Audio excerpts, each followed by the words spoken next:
Before we get stuck in, let's get one thing straight. This is not like any other Stardew Valley guide out there.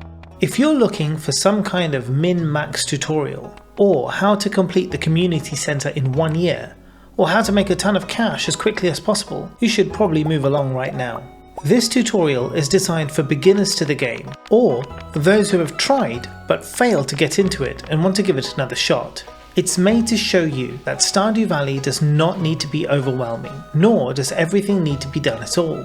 Did you forget to water a crop one day, or give someone the wrong present? Don't worry about it. I'm Mo, and in this video I'm going to take you on the most chilled Stardew journey you'll experience on YouTube. So sit back, relax, and let me show you how to enjoy the game in the way poor old grandpa intended you to. You won't need to rage quit, constantly restart, or freak out over missing anything.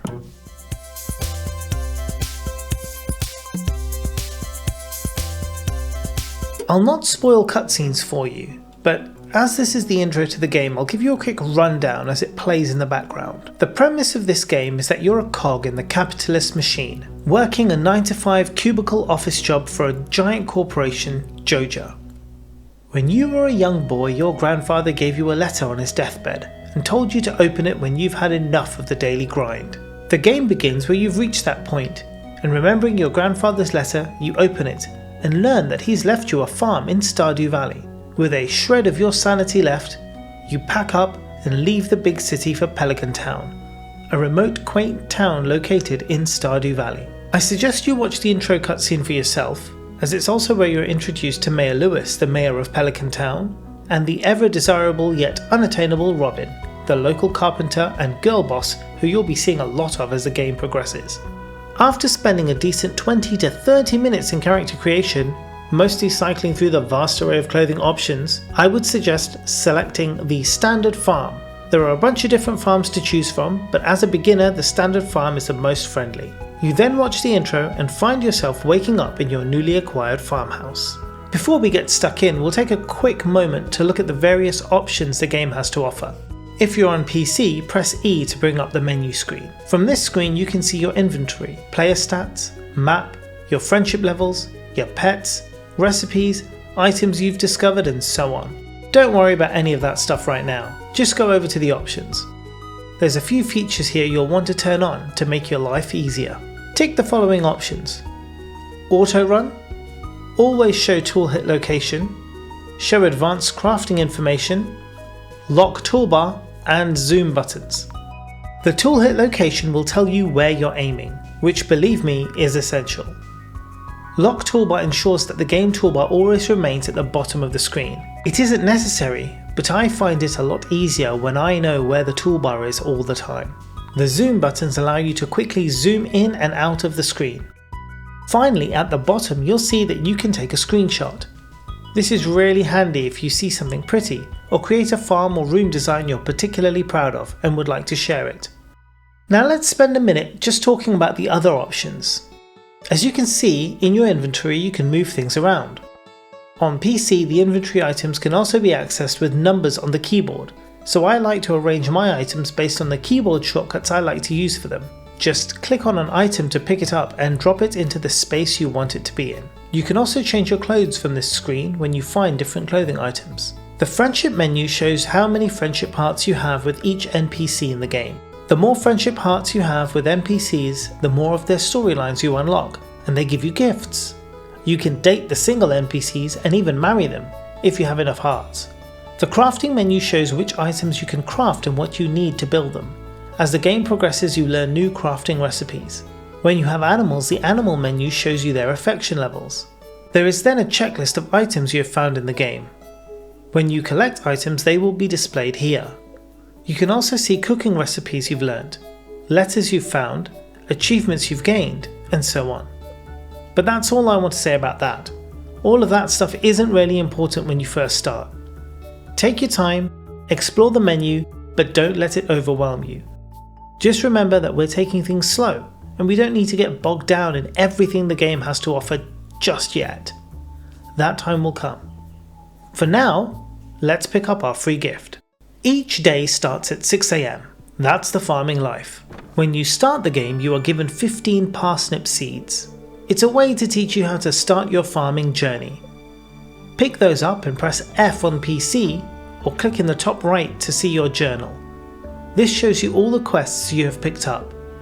There's one for introductions, greet all 28 NPCs, and cultivate and harvest a parsnip. The quest text describes how you should do this. Use your hoe to till soil, then use a seed packet on tilled soil to sow a seed. Water every day until the crop is ready for harvest. We just left a tedious 9 to 5 job for a 6 AM start of digging and watering. Like all responsible adults, let's forget about our daily tasks for a second and distract ourselves with literally anything else. By clicking on items in your house, you'll be able to move them. You can turn on and off your fireplace with the right click, or use the left click to pick it up and move it around. You can do this with pretty much anything, including the window.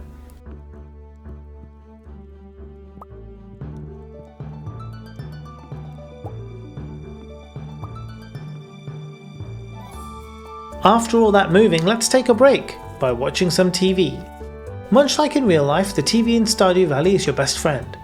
You can check the weather for the next day, which is really helpful as it will tell you when it's going to rain. On rainy days you do not need to water your crops. And you can also find out your daily luck.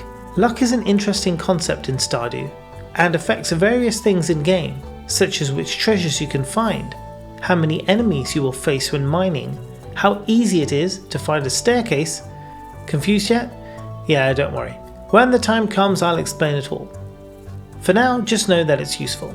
Finally, there's sometimes a third channel on TV.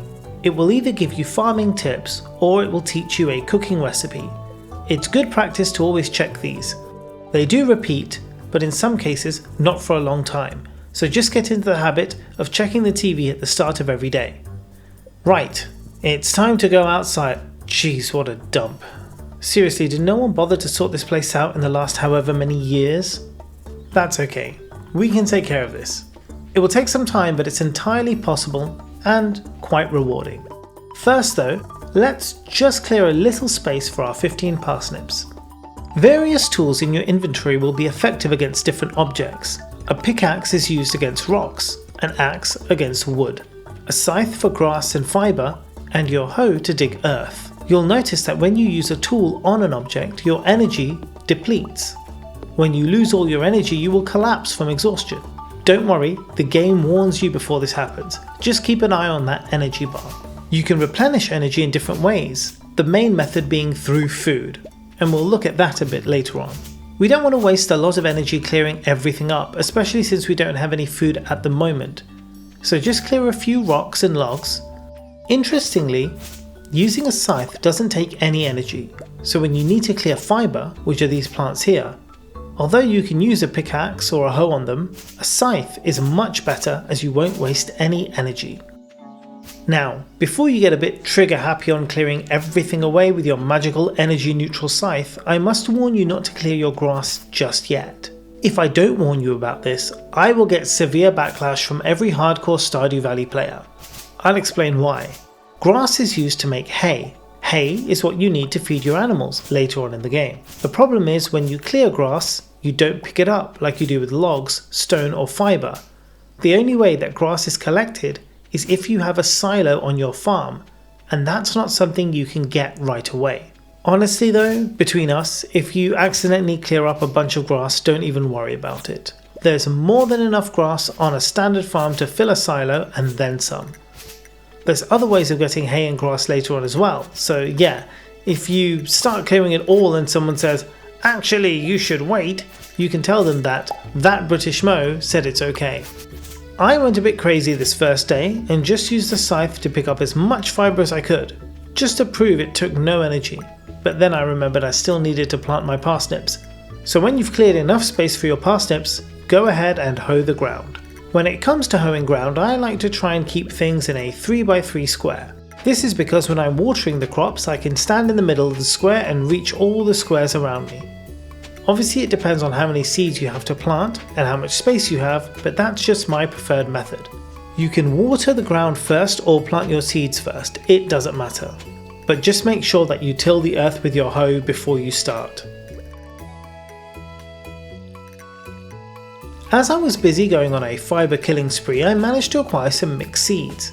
Mixed seeds drop randomly when you harvest fibre.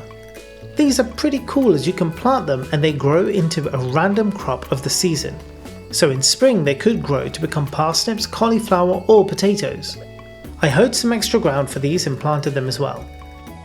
If you go around and clear up some logs on your farm until you have about 50 wood, you'll be able to craft yourself a chest. Put the chest down and fill it with everything you found when clearing. At this stage, don't sell anything. It doesn't matter if you don't make much money. It will be a lot more useful to keep a bunch of stuff kicking around for later on. Of course, feel free to play any way you want, but this is just my advice based on my own experiences. With that done, you'll probably be on low energy and ready for bed. In Stardew, the day ends at 2 AM. If you don't get back to your bed by 2 AM, you will collapse, and then some money-hungry doctor will charge you a bunch of money to carry you back to your bed, even if you're just outside your house. So always try to get home by 2 AM if you can. Simply walk to your bed and select yes when asked if you want to go to sleep for the night. Thankfully our farmer doesn't suffer from insomnia. Well done, you've finished your first day in Stardew Valley. Put your feet up, take a breather, make yourself a cup of tea or coffee, and enjoy this short interval. When we return, we'll tackle day 2, and in case you missed it, that's a pun, as day 2 will see us fishing. We'll be back after these messages.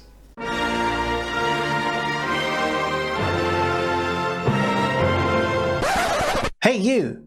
Yes, you! Do you like video games? Are you a bit of a geek? Do you have trouble making friends with like-minded individuals? Well, stop searching for friendship, because at the Motown Discord server we've got just the friends for you. Whether you're into video games like Stardew or Baldur's Gate 3, maybe you like Dungeons and Dragons, or perhaps you just want to look at photos of cute pets like Lumos or Maple here. The Motown server has it all.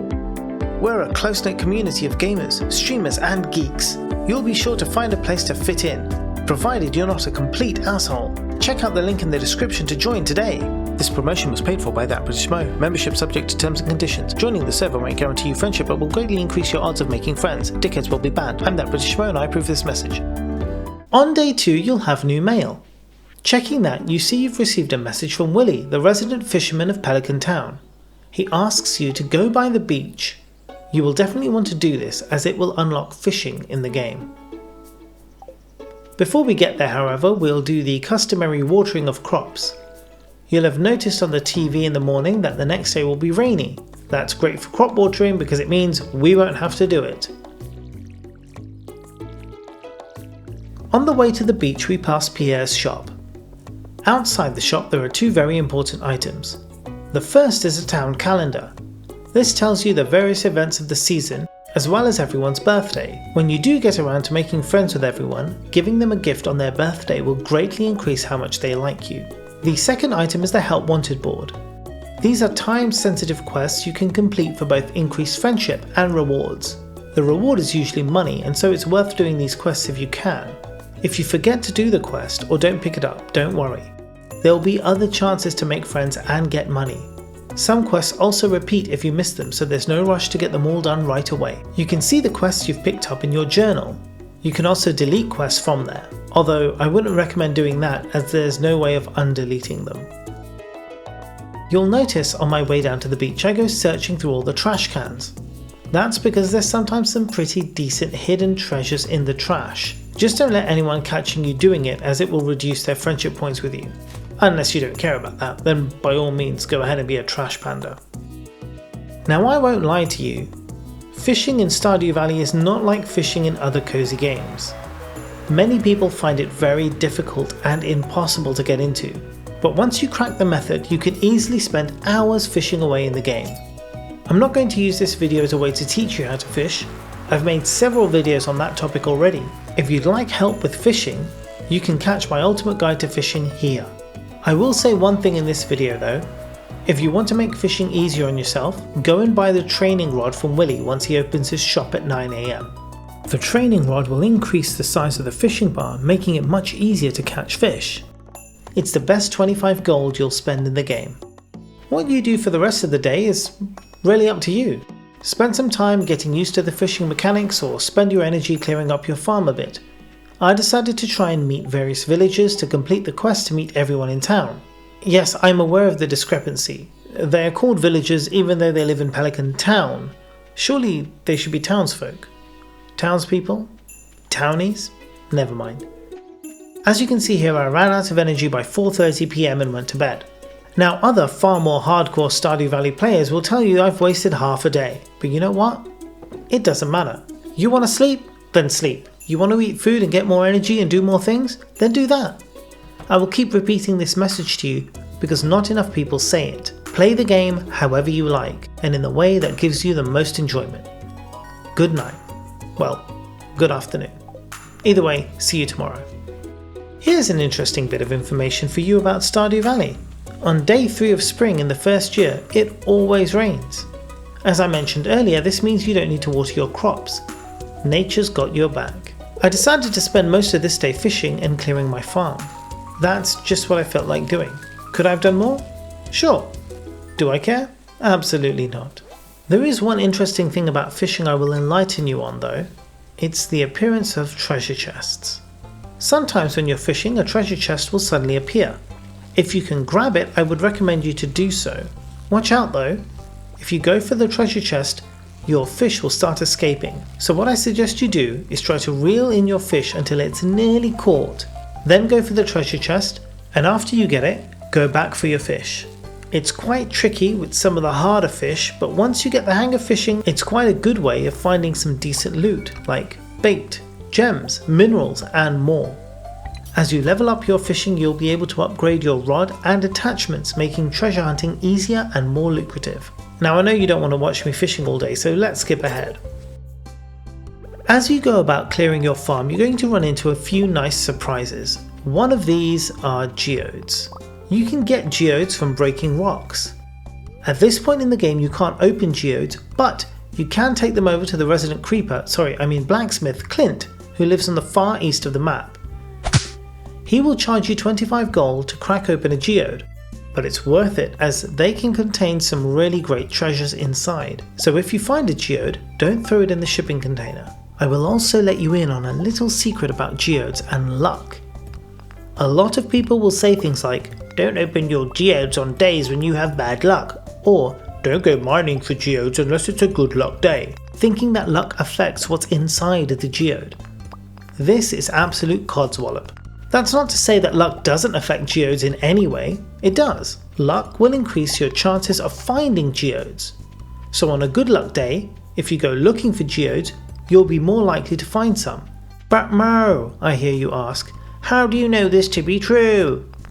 Well, I'm glad you asked. Let me tell you.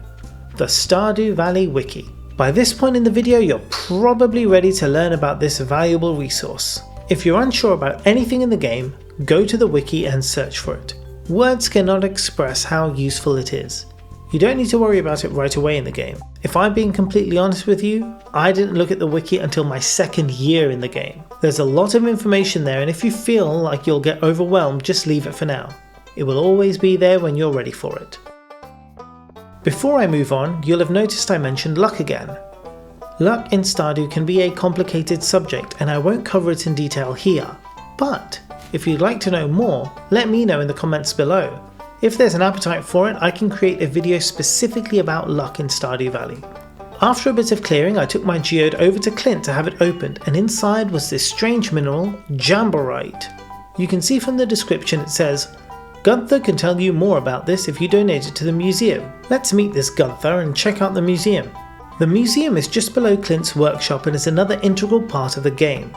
Donating items to the museum gives you rewards, some of which are unique and can only be obtained from the museum.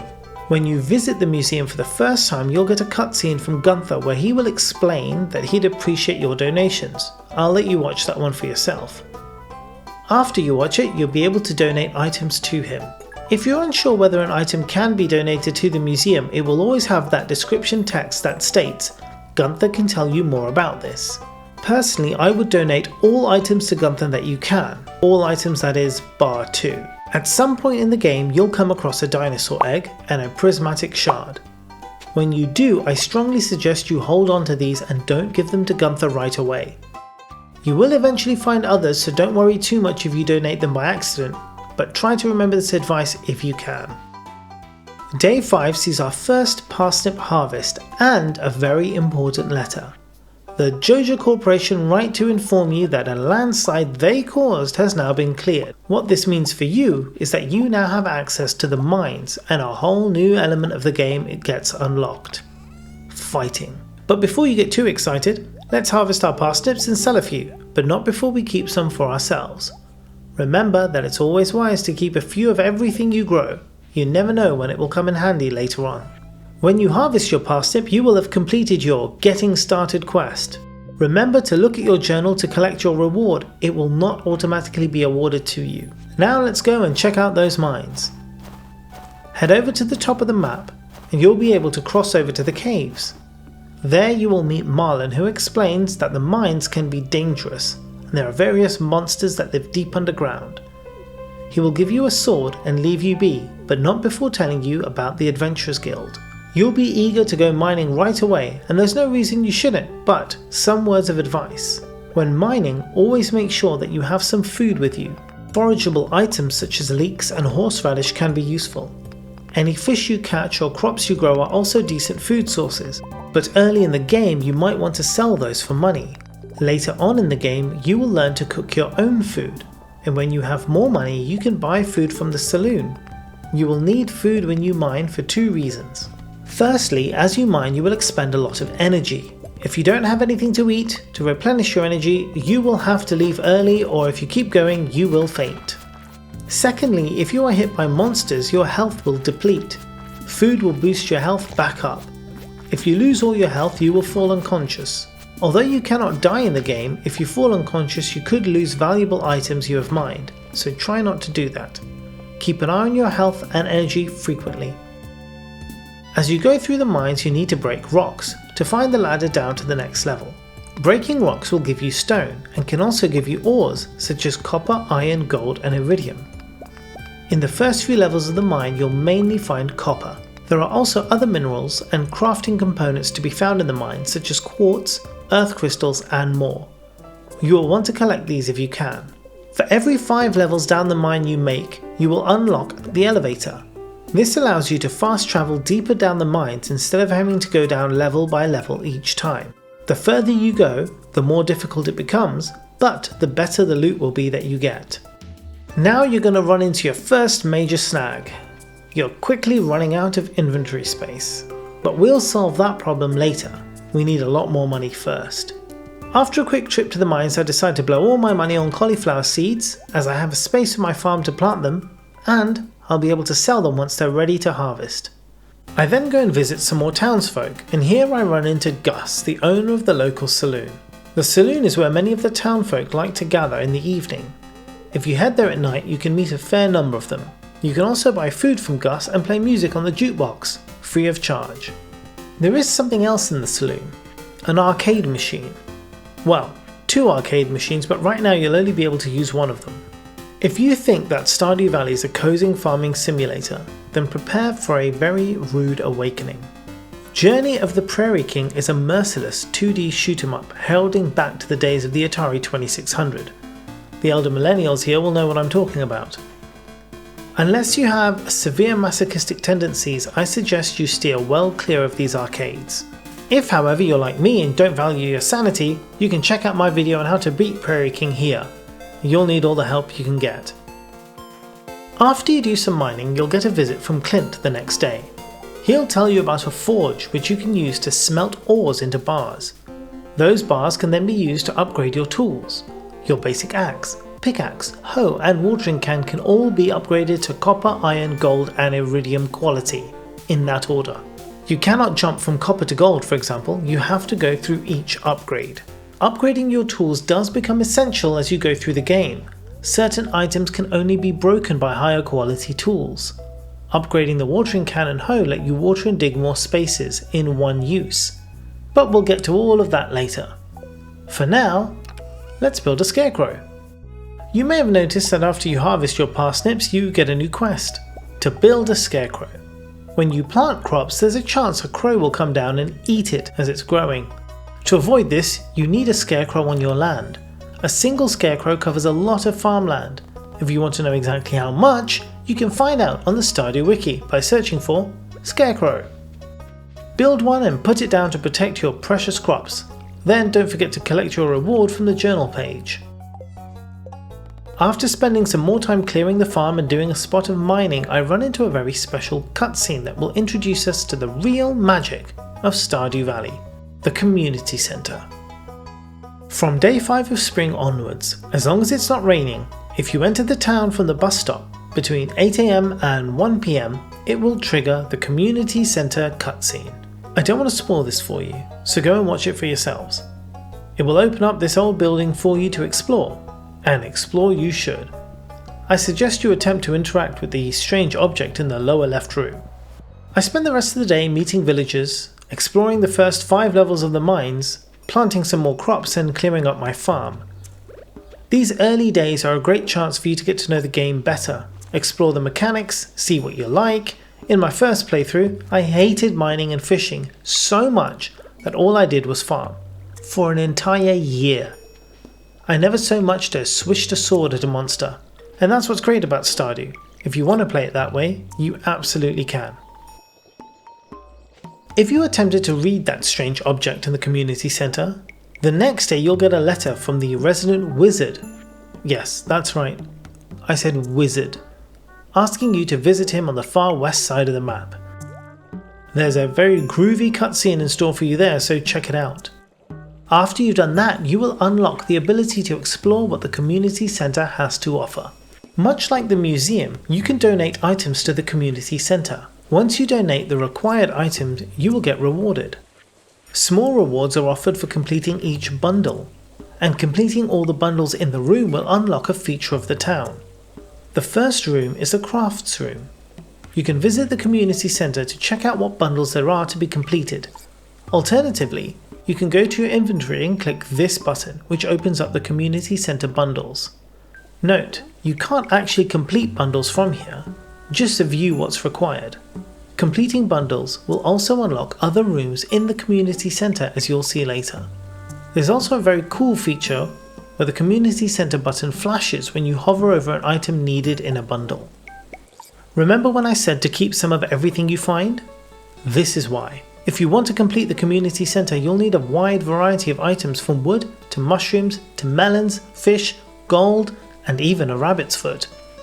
This is the point where most people start to freak out and start searching online for how to complete the community centre, and you find lots of videos telling you how to beat it in a year, a worthy endeavour for a seasoned player, but not for a first time player dipping their toes into the game.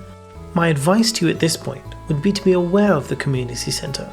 Remember it's there, and if you find that you have something that can be donated, go ahead and deliver it. But if you forget or want to sell it instead, then do that. If you complete the community centre in 1 year or 10 years, the game doesn't care. All that matters is that you're having fun. If you want to ignore it completely, by all means go ahead. There are other, less wholesome ways to complete Stardew Valley, if you wish to tread down dark and greedy paths. That being said, if you do want to complete some bundles and have items to donate, head over to the community centre, find the bundle you wish to complete, and simply drop the necessary items into the slots.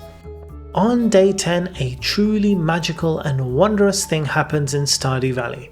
Do you remember in the character creation screen, you got to select the type of dog or cat you preferred? Well, prepare to cry your hearts out as Marnie, the local livestock keeper, comes to your door and presents you with your animal of choice. You get to name them and befriend them, should you wish. But who wouldn't wish? Why wouldn't you take your dog or cat? Pet your animal each day by walking up to them and right-clicking. Also remember to fill up their water bowl every day. You can find that above your house. The quicker you build up friendship with your pet, the sooner they will start bringing you random gifts. Okay, to be fair, the gifts are pretty low tier, but it feels really special when your dog or cat gives you a present. You remember Robin, the resident carpenter who's unfortunately married so we can't romance her? Not that I'm bitter about it. Well, if you visit her shop, you'll be able to construct farm buildings. Earlier I mentioned a silo for storing grass. This is where you get one. Scroll through the buildings to see what's on offer and what you'll need to build them. This will give you an idea of what to aim for. and will allow you to set your own personal goals, giving the game a bit more meaning. It's lovely to farm and mine all day and make money, but now let's see what we can spend some of that money and those resources on. On day 13, you'll witness your first town community event, the Egg Festival. There are a number of events throughout the year. On these days, all shops will be closed for the entire day, and when the event ends, pretty much so does your day. On event days, you can meet and greet all the villagers, so if you haven't already done your achievement for meeting everyone, this is a perfect opportunity to get it. There is also a shop at each event that sells special items. In this case, you can buy strawberry seeds. They're worth investing in. The main event of the Egg Festival is the Town Egg Hunt. I don't want to spoil this one for you, so I'll let you give it a try for yourself. Once you leave the festival, you are transported back to your house and it's 10 PM. I'll have just enough time to plant my strawberry seeds before going to bed. On day 15, I had enough copper bars and money to upgrade one of my tools. I decided to upgrade my pickaxe to a copper pickaxe. This requires 5 copper bars and 2,000 gold to purchase and will take 2 days. This means I cannot do any mining for 2 days as Clint will take your current tool to upgrade it. He doesn't even lend you a temporary one in the meantime. So inconsiderate. With mining out of the question, for a couple of days, I turned my hand to farming, wood chopping and fishing instead. On day 17, my pickaxe is ready and I waste no time in getting it and venturing deeper into the mines. You'll find that when you impress Marlon with your fighting and exploring skills, he invites you to become a member of the Adventurers Guild. Here you can buy cool weapons and armor as well as get rewards for your monster slaying. Much of the next few days are spent all around the place. I farm, fish, mine and clear. I'm starting to give more things to the community centre and the museum as I explore more and more of the game. Again, I'm not rushing around to do anything, but if I happen to come across something that I can donate, I will. Right now I have my sights set on getting that silo, and I want to upgrade my inventory. The first inventory upgrade can be purchased from Pierre's shop for 2,000 gold. That's a damn pricey bag, but it is necessary, especially when mining. Remember that if you need cash right away, you don't have to put an item in the shipping container and wait for the next day. You can sell it directly to shopkeepers. For example, Willie will buy any fish from you, and Pierre will buy any crops. Walk around with full pockets and see which shop owners are interested in buying your items. There's no penalty for selling direct to a shopkeeper, the value of the item is the same. By the end of day 20, I'd clearly pushed myself too far and fainted just outside my house. I'll pay for that tomorrow. Lo and behold, the money-hungry doctor kindly brought me back to my bed from just outside my front door, and charged me for the privilege. He claims someone took me from my front door to his clinic, but I bet it was him all along. Anyway, he only charged me 19 gold for this service. This time, he will charge you 10% of whatever gold you have until that cost reaches 1,000 gold. He will never charge you more than 1,000. On day 21, I managed to get the resources together for my silo and asked Robin to build it. You select where on your farm you'd like it to go, but don't worry, this can be moved later on if you make a mistake. Then you need to wait a few days for Robin to build it.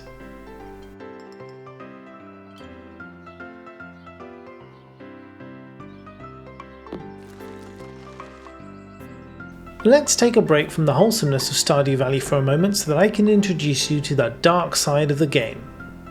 Welcome to Joja Mart. You remember that corporate 9-to-5 job you left for this peaceful life? Well, the company you were a slave to was Joja, and they have a supermarket in town. What's more, they will offer you a membership to join them, effectively shutting down the community centre forever.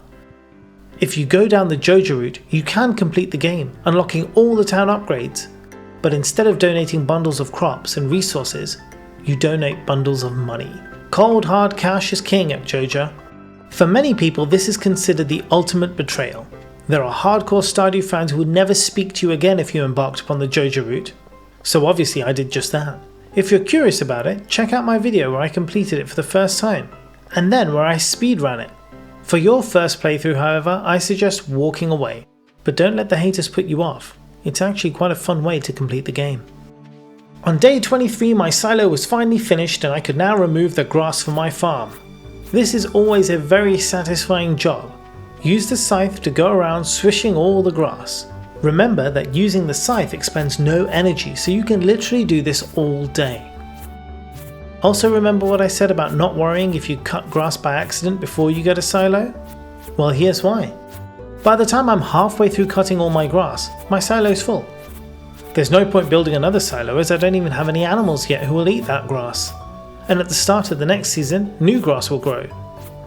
So if someone sees you cutting a bit of grass in the game before you have a silo and freak out, tell them to take a chill pill. It really doesn't matter.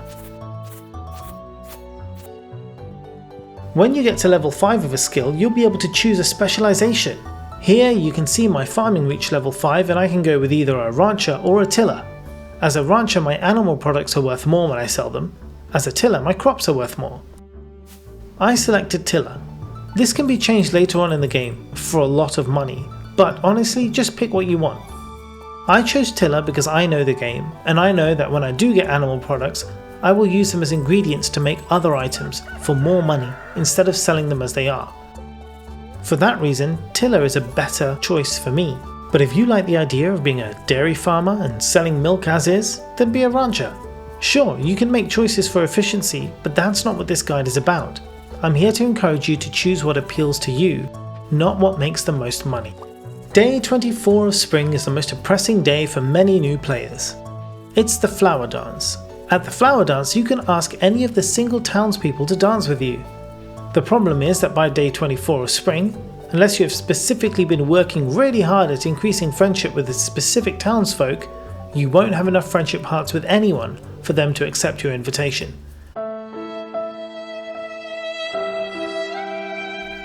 Basically, you get rejected by everyone, and have to sit on the side, alone, and watch everyone else dance. You can, however, buy a rare crow and some flowers if you want. Remember what I said about looking through the trash? Well, look at what I found on day 25 of spring. The infamous garbage hat. According to the wiki, there is a 0.2% chance of finding this hat after you search through at least 20 trash cans. That makes it pretty rare. It's the main reason I searched through the trash. My life is now complete. On day 26, you're visited by your arch nemesis, Demetrius. Why is he your arch nemesis? Because he's married to the only woman in Stardew we want but can't have, the wonderful Robin. I'm not bitter about it. To rub it in your face, this chump has the audacity to try and be nice to you.